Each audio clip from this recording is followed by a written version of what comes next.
Well, the title of the book is, it sort of draws you in. To me, it does. Yeah. When you just say what now, because that clearly illustrates this big question mark that anybody's going to have when they get this diagnosis, or they're not even sure yet if that's really what's going on because they haven't gone down that road of getting the diagnosis and stuff. So when people are asking this question, what would you say are sort of their important things to ground themselves with immediately?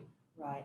Well, I think Brother Jim and I both felt that and believe that it's important to get a right diagnosis. You know, oftentimes we can think if there's memory issues or there's forgetfulness or whatever, that that's what it is. And oftentimes it is the beginning of the disease. But I would say start jotting down things. If you're one of the people living in the home with this individual, start a little journal. We talk about that in the book.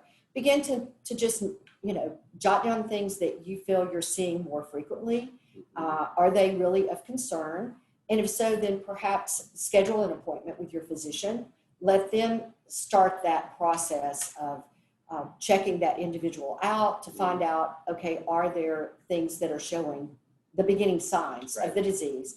And then they will be able to help you know the next steps to take.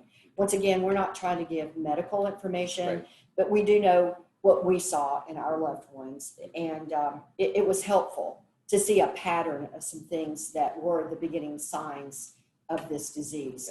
And then through diagnosis with our physicians, they helped us to know the proper things to do, whether it was medication or other things that other doctors that we should see to get the final diagnosis. So I would just say, start paying attention, be aware, you know, go to either the book or you could go to the Alzheimer's Association. They always have like the top 10 signs. Know what they are so that you can begin to process that and see if this is indeed what's going on. I think that's important. That's really helpful to not assume anything. No.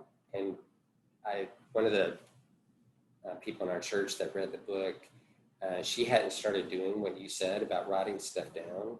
I would imagine that once you start writing it down, it sort of clarifies things. Is that right? Yes. Yeah.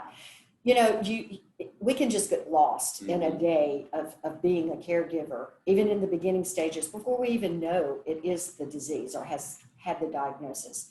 And so you can get just frazzled in all of that, and you don't realize how often these things are happening. You're tired, you're not processing well. So that's the point. You don't have to write pages, but just, you know, today, so-and-so couldn't find their keys. You know, and how often is that happening? They're looking for them. And then do they know what to do with the keys when they find them? You know, just little notes that you can make, and you're writing the date down so you can follow. And I can tell you, this is not only helpful to you, but it's helpful when you go talk to your physician for your loved one. Or as we recommend in the book, you might jot a few of these things down. If your handwriting's not so good, type it up. Give it to your physician in advance.